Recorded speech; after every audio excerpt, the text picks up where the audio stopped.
करो कृपा मेरे राम राया, करो दया मेरे राम राया, करो कृपा मेरे राम राया, करो दया मेरे राम राया, करो राम राया, करो दया मेरे राम राया, करो दया मेरे राम राया, करो कृपा मेरे राम राया, करो दया मेरे राम राया, करो कृपा मेरे राम राया, करो दया मेरे राम राया, करो कृपा मेरे राम राया, करो दया मेरे राम राया, करो कृपा मेरे राम राया, करो कृपा मेरे राम राया, करो दया मेरे राम राया, करो कृपा मेरे राम राया, करो दया मेरे राम राया, करो दया मेरे राम राया, करो कृपा मेरे राम राया, करो दया मेरे राम राया, करो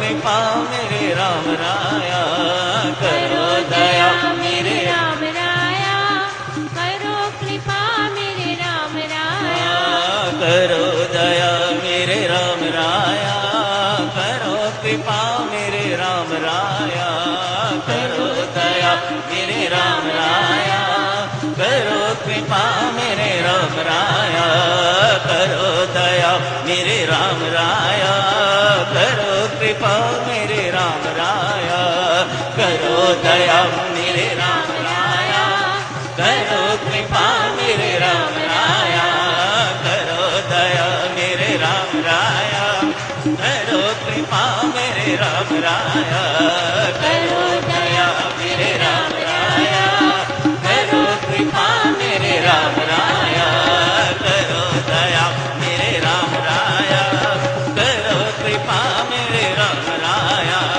करो दया मेरे राम राया, करो कृपा मेरे करो दया मेरे राम राया, करो कृपा मेरे राम राया, करो दया मेरे राम राया, करो कृपा मेरे राम राया। कोटि प्रणाम है मेरी माता सज्जनों, आप सबके श्री चरणों में मेरी असंख्य बार चरण वंदना स्वीकार कीजिएगा। आप सबको याद होगा त्याग की चर्चा चल रही थी, उसी बीच बिल्कुल उसके विपरीत तृष्णा की चर्चा शुरू हो गई थी।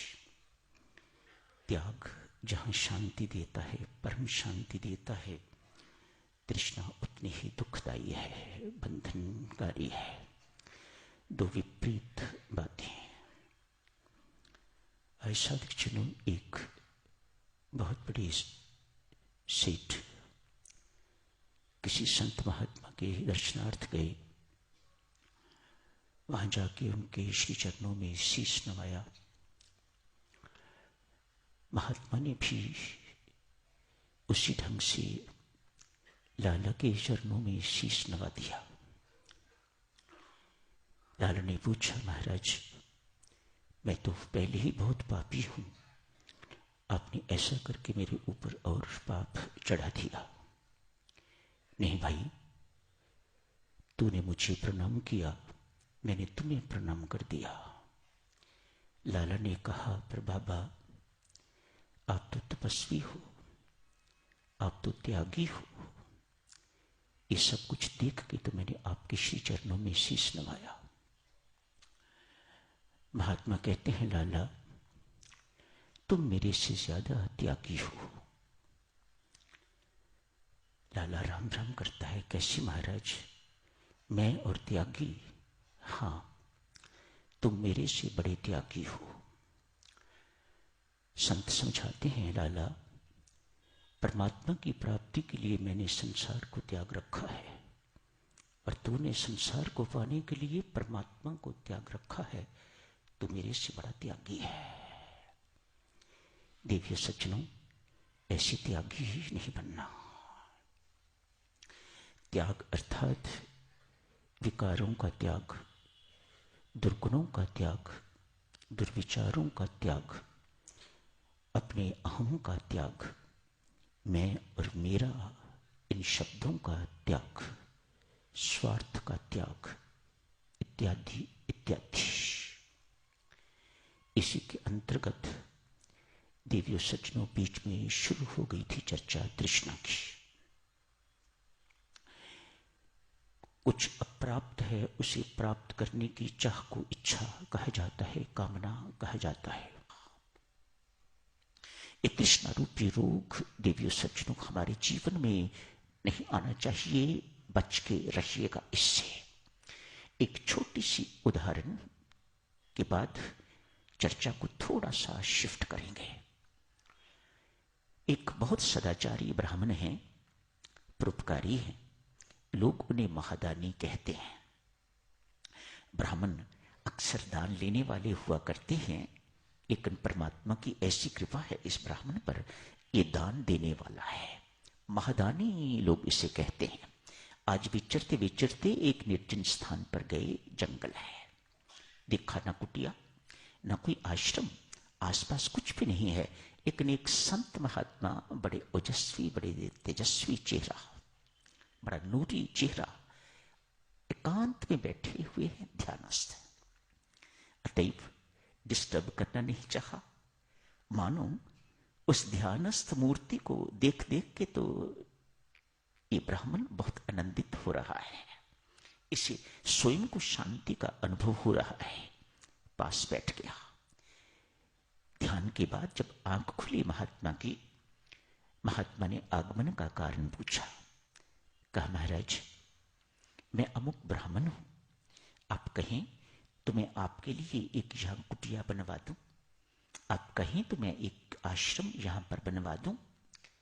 महात्मा कहते हैं, ब्राह्मण देवता, मुझे ना कुटिया चाहिए ना मुझे आश्रम, आप मैं जैसे हूं मेहरबानी करके मुझे ऐसा ही रहने दीजिएगा। परमात्मा ने कुछ मेरे लिए करना होगा तो वह स्वयं कर देगा, आपको वह तकलीफ नहीं देगा, आप मेहरबानी कीजिएगा। अच्छी बात है महात्मन, आपको ये नहीं चाहिए तो मेरे घर का भोजन स्वीकार कीजिए, मैं किसी के घर नहीं जाता। संत ने कहा, ठीक है महात्मन, मैं यहीं लाई देता हूं। ऐसी बात हो ही रही थी तो एक दुबली पतली वृद्धा आई है।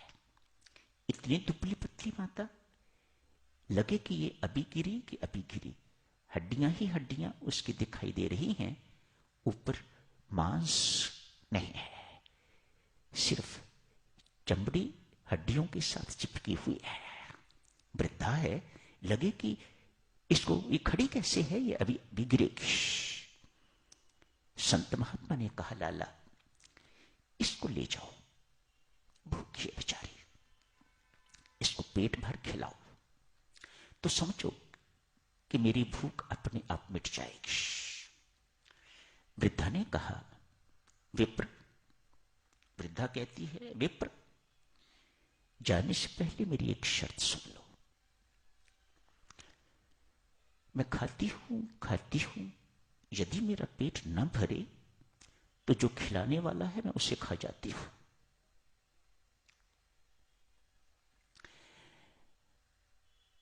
ब्राह्मण मुस्कुराए, हंसे, मानो उनको ऐसी उम्मीद है कि ऐसी नौबत नहीं आएगी।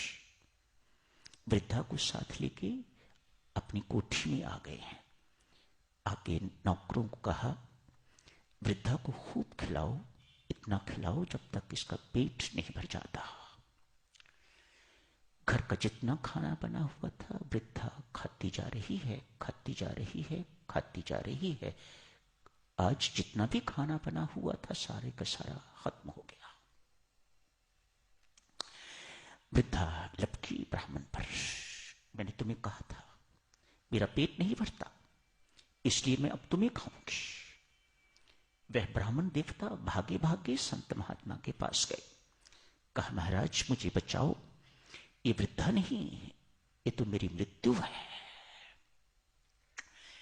बैठो विप्र, बैठ के मेरे पास राम राम करो, कुछ नहीं कहेगी है।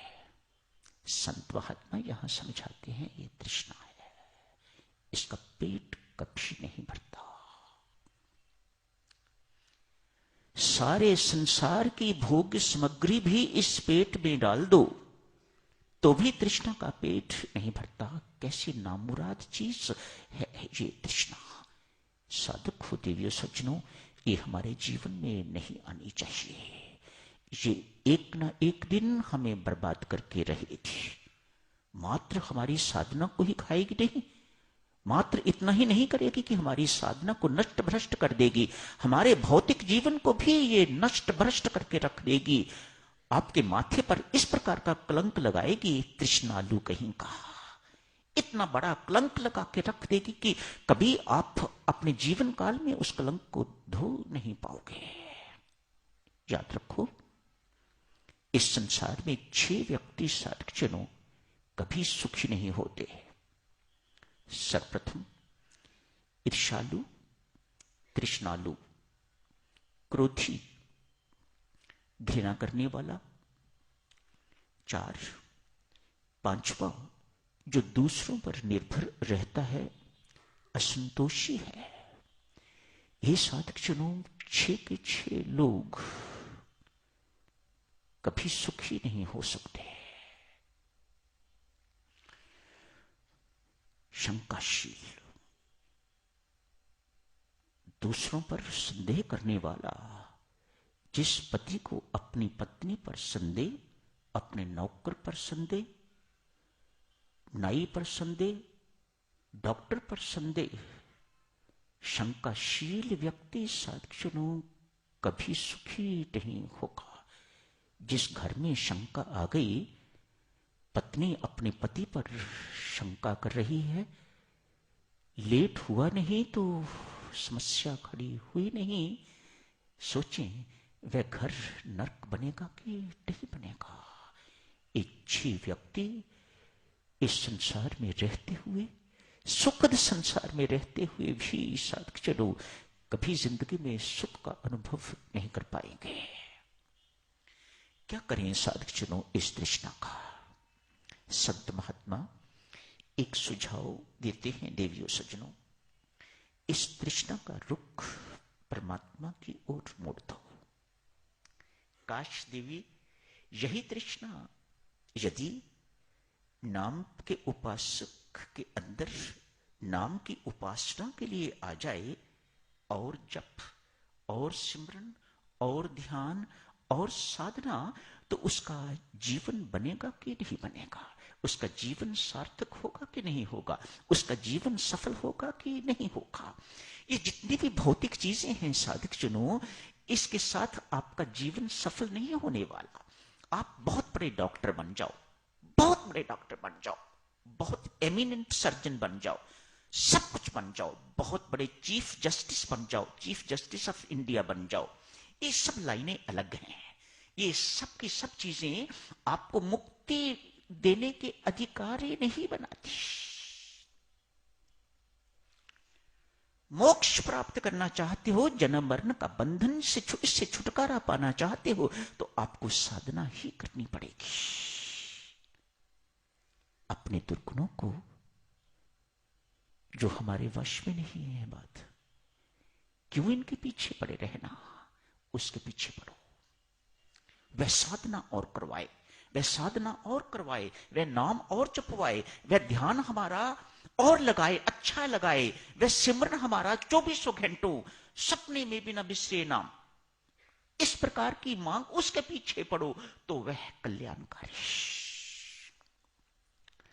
समय हो गया है साधकजन, अगले रविवार को तो नहीं, उससे अगले रविवार 20 को यह चर्चा जारी रखूंगा। एक दुर्जन सिंह नामक डाकू, कुख्यात डाकू, आज किसी कथा में बैठ के तो भगवान श्री कृष्ण का मां जसुमती कितने महंगे महंगे गहने उसे पहनाती है, करोड़ों रुपये उस वक्त की बात। कुख्यात डाकू सत्संग बैठा हुआ, इस एक बच्चे को यदि लूट लिया जाए तो जिंदगी में फिर मुझे कभी चोरी नहीं करनी पड़ेगी। अपनी तृष्णा का रुख, अपने लोभ का रुख परमात्मा की ओर मोड़ दिया। क्या होता है करेंगे चर्चा साधक जनों इसकी 20 फरवरी को। अभी यहीं समाप्त करने की इजाजत दीजिएगा। धन्यवाद।